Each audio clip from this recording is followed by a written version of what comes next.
Hi అండి అందరికీ welcome back to our channel. అందరూ బాగున్నారా? ఇది స్వయంగా నాకు నేను అంటే నాకు నేను కల్పించుకున్న స్వయం ఉపాధి నైనా చెప్పవచ్చు. మీరు స్కూటీ మీదనే ఎందుకు అమ్ముతున్నారు? షాప్ పెట్టుకోవచ్చా అంటే షాప్ పెట్టుకోవడానికి ప్రాబ్లం లేదండి. కొన్ని రీజన్స్ వల్ల పెట్టలేదు అంతే. అయితే ఇక్కడ మార్నింగ్ ఇవన్నీ రెడీ చేస్తా కదా, ఒక్కొక్కసారి నాకు మార్నింగే కాల్ చేస్తారనమాట. ఈవినింగ్‌కి మాకు ఒక 10 ప్లేట్లు ఇడ్లీయా లేకుంటే ఊతప్పమా, దోస అని అయితే అడుగుతారు. అప్పుడు నేనేం చేస్తా, మార్నింగ్ ఒకవేళ వెళ్ళే ముందు గనక కాల్ చేస్తే పిండి తీసి పెడతా. ఒకవేళ తర్వాత వెళ్ళేటప్పుడు అన్నీ ప్రిపేర్ చేసిన తర్వాత కాల్ వచ్చిందనుకోండి, అప్పుడు నానబెట్టేస్తా. ఏది దోసకి గానీ, ఇలా ఇడ్లీకి గానీ నానబెట్టేస్తా. ఒక 2, 3 గరిటెలు పిండి పక్కకు పెట్టేసుకుంటా అనమాట. ఏంటి అప్పుడు నానబెట్టిన మళ్ళీ మిక్సీ పడతా కదా, టిఫిన్ నుంచి రాగానే ఆ పిండిలో కలిపినాము అంటే తొందరగా పులుస్తదనే ఛాన్స్ ఎక్కువుంటది. అందుకని అది నానబెట్టిన పిండిలో ఈ ముందు మిగిలి ఉంటది కదా, కొంచెం ఒక చిన్న కప్పయినా పర్వాలేదు. ఇడ్లీ పిండిలో ఇప్పుడు మనం మిక్సీ పట్టి మినపగుండు కలుపుతాం గదా, ఆ పిండిలో కలిపినామంటే ఈవినింగ్ మనకి తొందరగా వచ్చేస్తది, పిండి రెడీ అయిపోతది. నాకు ఒక్కొక్కసారి 10 ప్లేట్లు లేదంటే 5 ప్లేట్లు ఇలా కూడా వస్తది. కానీ చిన్న విషయమే గదా అనేసి వదిలిపెట్టను. సరే చేసిస్తా అనైతే చెప్పి చేసిస్తా అనమాట. ఈవినింగ్ వాళ్ళకైతే ఇచ్చేస్తాను. ఇది ఒకే రోజు వీడియో కాదు. నేను మీ అందరికీ ఈ విధంగా చేసుకోవచ్చు, లేదా ఈ విధంగా నేను స్టార్ట్ చేయడానికి రీజన్ అనేది చెప్తా అనమాట. ఇంకోటేంటంటే నేను స్టార్టింగ్‌లో అయితే ఇలాంటి బాక్సులు ఏమీ కొనలేదండి. ఇంట్లో ఏవైతే ఉన్నాయో వాటితోనే రన్ చేస్తున్నా అనమాట. అయితే ఇంతకుముందు నేను స్టాల్ పెట్టినా, అది ఆపేసాను. కాకపోతే అప్పుడు నాకెందుకో అక్కడ రెంటు, మళ్ళీ అల్యూమినియం స్టాల్‌కి అక్కడికి వెళ్ళి చేయడము అనేది నాకు కొంచెం పని ఎక్కువ అనిపిచ్చేది. సో, అందుకని అది 2 మంత్సే అనుకుంటా బంద్ చేశాను. తర్వాత ఇగ ఇలాంటి స్టీల్ బాక్సులంటే స్టార్టింగ్ కొనలేదు. కొద్ది రోజుల తర్వాత అయితే కొన్నాను. అయితే మా ఇడ్లీ కిలోకి ఎన్ని ప్లేట్స్ అయితాయి అని అడుగుతున్నారు. కిలోకైతే 24 ప్లేట్లయితాయి. మా ఇడ్లీ మరీ చిన్నగా ఉండదు, మరి పెద్ద ఇడ్లీలేం కాదు, మీడియంగా ఉంటాయన్నమాట. ప్లేట్‌కైతే 4 ఇడ్లీ వస్తది. 25 రూపీస్. ఇంతకుముందు మొన్న 2 మంత్స్ బ్యాక్ వరకు అయితే 20 రూపీసే అనమాట. ఇప్పుడు రూ. 25. ఇంకోటేంటంటే ప్లేట్‌కి 2 ఊతప్పం వస్తది. అది కూడా రూ. 25. ఇంకా 2 దోస వచ్చినా రూ. 25. బోండా అయితే 6 వస్తది. అది కూడా రూ. 25 అనమాట.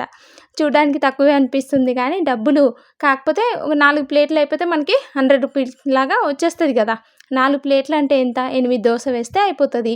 అంటే 1 బై 1 వేస్తూ ఉన్నామనుకోండి, మనకిది ఈజీయే అనిపిస్తది. మరీ అంత కష్టమేం అనిపిచ్చదు.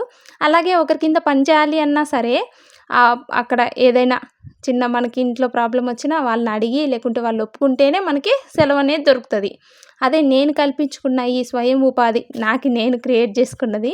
అయితే ఏంటంటే ఒకవేళ ఈ పిండి ఇవన్నీ రెడీ చేసినా సరే మార్నింగ్ నేను ఆపేసేయాలి అనుకుంటే టక్కున ఆపేయొచ్చు. ఒకరికి నేను సమాధానం చెప్పనవసరం లేదు, ఒకరి పర్మిషన్ తీసుకోనవసరం లేదు.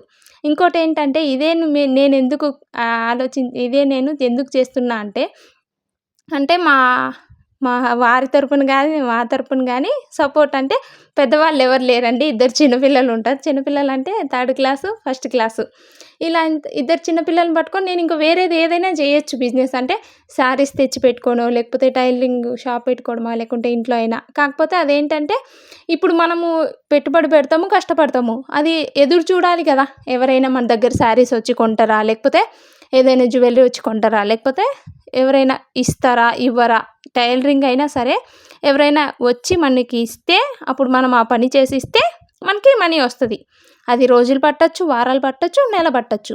అదే నేను ఈ టిఫిన్స్ అనుకోండి, నైట్ ఇవన్నీ రెడీ చేసి పెట్టుకుంటానా. నైట్ అంటే 6కి షాప్‌కెళ్ళి మనం అన్నీ కొనుక్కొనొచ్చి నానబెట్టి ప్రిపేర్ చేసినా సరే మార్నింగ్ కల్లా నేను టిఫిన్స్ వేసేస్తా. టిఫిన్స్ వేస్తా కానీ 8కి 4కి లేయాలి. కొంచెం నిద్ర అనేది తొందరగా లేస్తాం. అంతే కదా. ఇప్పుడు ఈ బాక్స్ ఇదంతా అయిపోతుందా, ఈ బాక్స్ అంటే 1800, 2000 వరకు కూడా మనకి మనీ వస్తదనమాట. అంటే రోజు ఇంత ఫుడ్ చేస్తా అని కాదు. నా వీలుని బట్టి తక్కువే చేస్తాను, వీలైతే ఎక్కువే చేస్తా. ఇంకోటేంటంటే స్టార్టింగ్‌లో సాంబార్ తీసుకెళ్ళేదాన్ని. ఇప్పుడైతే సాంబార్ తీసుకెళ్ళట్లేదు. అప్పుడు 2 డేస్ తీసుకెళ్ళా. మళ్ళీ ఇంకా అప్పుడు ఎవరు అడగట్లేదు. ఇంకా అందుకని ఈ మధ్యన మానేసా అనమాట. ఇంకోటేంటి, ఇంట్లో పనులన్నీ నాకు కవర్ అయిపోతున్నాయి. ఓన్లీ నేను టిఫిన్ కోసమే టైం కేటాయించట్లేదు కదా. నాకు ఇంట్లో పనులన్నీ కవర్ అయిపోతున్నాయి. మా ఇంట్లో వాళ్ళకి ఏం కావాలంటే అది చేసి పెట్టుకుంటున్నా. ఇంక ఇక్కడ ప్రాబ్లమ్ ఏంటంటే కొంచెం నిద్ర డిస్టర్బ్. ఇంకోటేంటంటే కొంచెం శ్రమ పడాలి. ఈ 2 మేనేజ్ చేసుకుంటే మనం వేలు ఖర్చు పెట్టట్లేదు. 500 లోపలే ఖర్చు పెడుతున్నా. మార్నింగ్ తిరిగి చూసేవరకి 11, 12 లోపల నాకు నేను పెట్టిన ఖర్చు వచ్చేస్తుంది. నాకు ఎంతో కొంత ఇన్కమ్ వస్తుంది. ఇంతకంటే బెస్ట్ ఆప్షన్ అయితే నాకు ఇంకోటి కనిపించలేదు. అది ఎవరిష్టం వాళ్ళది అనుకోవచ్చు. కొంచెం కష్టపడే తత్వం ఉంటే ఇది నాకైతే చాలా చాలా బెస్ట్ అనిపిస్తుందండి. అందుకే నేనైతే ఇది సెలెక్ట్ చేసుకొని నాకు నేనుగా ఓన్గా ఇలా శ్రమ పడుతున్నాను అనమాట. ఇంకోటి ఏంటంటే ట్రాఫిక్ వాళ్ళు వద్దంటారా అంటే వద్దన్నప్పుడు వద్దన్నారు అని చెప్పా. నాకు అట్లా ఏమి ఇబ్బంది లేదు, మొహమాటం లేదు.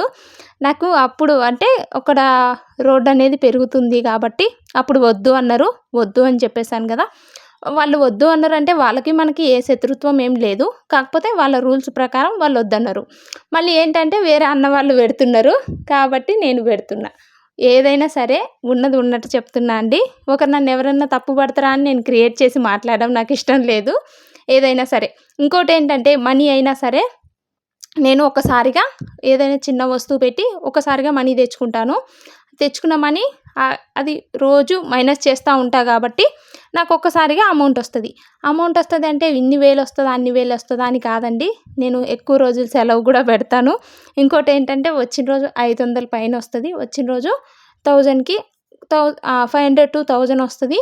ఇంకోటి ఏంటంటే ఎక్కువ కూడా రావచ్చు. కానీ మనం చేసేదాన్ని బట్టి కూడా ఉంటుంది కదా. మన శ్రమ కూడా ఇక్కడ ఎక్కువ పెట్టాలి కదా. ఇంతకుముందు అయితే 4కి ఈజీగా లేసేదాన్ని. ఈ మధ్యనైతే పిల్లలకి హాలిడేస్ ఇచ్చినప్పటి నుంచి ఇంకొంచెం బద్ధకం అనిపిస్తుంది. ఇంతకుముందు ఏంటంటే 8:30 కల్లా పిల్లలు స్కూల్లో ఉండాలి అనేసి ఒక భయం ఉండేది. ఇప్పుడు పిల్లలకి హాలిడేస్ కదా అందుకనేసి ఇక నాకు కూడా కొంచెం బద్ధకం. నేను కూడా హాలిడేస్ తీసుకున్నట్టు అనిపిస్తుంది. ఒకవేళ మనకి సపోర్ట్ ఉండి ఎక్కువ చేసినా సరే ఆ ప్లేస్కి అంటే పెట్టంగానే ఎవరికి టక్కున అయిపోవండి. కొద్ది రోజులు అలవాటు అయిపోతే ఆ ప్లేస్కి ఎక్కువ అక్కడ టిఫిన్ దొరుకుతుంది. ఎక్కువ మందికి తెలిసిందనుకోండి. లేదు మన చుట్టుపక్కనైనా మనం ఒకరికొకరు చెప్పుకుంటా ఉన్నాం అనుకోండి. వాళ్ళైనా మనకి ఇప్పుడు ఇంకొకరు ఏంటంటే చిన్నపిల్లలు ఉన్నోళ్ళు పెద్దవాళ్ళు ఉన్నోళ్ళు బయటికి వెళ్ళి రోజు టిఫిన్ తీసుకుంటారు కదా. అలాంటి వాళ్ళు ఒక నలుగురు రోజు 2 ప్లేట్లు 4 ప్లేట్లు ఇలాంటి చుట్టుపక్కల కూడా మనకి ఎవరైనా కాల్ చేసి లేకపోతే మనం ఇట్లా చెప్పినాం అనుకోండి. వాళ్ళు కూడా మనకి చిన్న మరి పెద్ద అని చెప్పట్లేను, చిన్న ఆర్డర్లు ఇలాగ వస్తాయన్నమాట. ఇక్కడ నేను రోజు చెప్పాను కదండి, పెద్ద బాక్స్ ఎక్కువ చేస్తే నాకు ఎక్కువ మనీ వస్తుంది. అలా అని చెప్పి రోజు ఎక్కువ మనీ వస్తుందా అని అయితే చెప్పలేదు. ఇంకోటి ఏంటంటే నేను ఎక్కువ ఎక్స్పెక్ట్ చేయట్లేదు. నేను ఇదే చేయాలి, మా ఇంట్లో ఇదే జరగాలి అని అయితే ఏం లేదు. మా హస్బెండ్ జాబ్ ఉంది. ఇంకోటి ఏంటంటే నాకు ఏదో ఒకటి చేయాలి అని ఎక్కువ ఇష్టం కాబట్టి ఇదైతే టిఫిన్స్ నేను సెలెక్ట్ చేసుకున్నా. ఇంకోటి ఏంటంటే నాకు ఎక్కువ ఎవరి మీద డిపెండ్ అవ్వాల్సిన అవసరం కూడా లేదు ఈ పనికి. అదే ఇంకోటి ఏదైనా అనుకో, నేను ఎక్కడ దూరం వెళ్ళి ఏదైనా వ్యాపారం చేయాలన్నా చిన్నదైనా దూరం వెళ్ళి సరుకు తెచ్చుకోవాలి. అదే ఇదనుకోండి మా ఇంటి కిందనే కిరాణా షాపు. నేను నైట్ నుంచి మార్నింగ్ 11 లోపల నాకు రిజల్ట్ వచ్చేస్తుంది కదా. లాభమా నష్టమా ఏదైనా సరే రిజల్ట్ వచ్చేస్తుంది. ఒకవేళ ఒకరోజు నష్టమైనా ఏం పెద్ద నాకు ఏం బాధపడను. ఒకవేళ ఏదో ఒక రోజు, అన్ని రోజులు రాదు, ఎప్పుడూ చాలా రేర్ సిచ్యువేషన్లో మాత్రమే లాస్ వస్తుంది అనమాట. ఆ లాస్ అంటూ ఏం వేలేం ఉండదు, వందలల్లోనే. Thank you for watching. Bye bye.